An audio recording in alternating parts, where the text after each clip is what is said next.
If you're looking to replace the original Koosh ball paddles and ball from the early 90s, the new one is not it. That's what I was looking for. This is the original. It's old, and it is a soft material, fabric material.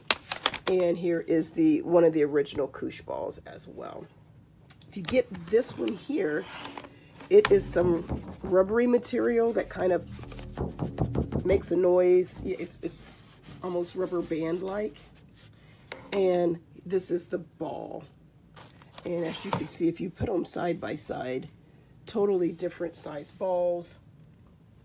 And Koosh ball paddles are maybe a little smaller, but it's just not what I thought it was. So I'm not going to give it a terrible review because I'm sure it works the same. However, I was looking for something that, I was looking for the exact same thing, which I had to end up, apparently they don't make those anymore, so I had to go on eBay and order it. So I'm returning this, not because I think it's a terrible product, I'm returning it because it's just not what I wanted. And to me, the original was way better. So, you know, that's it.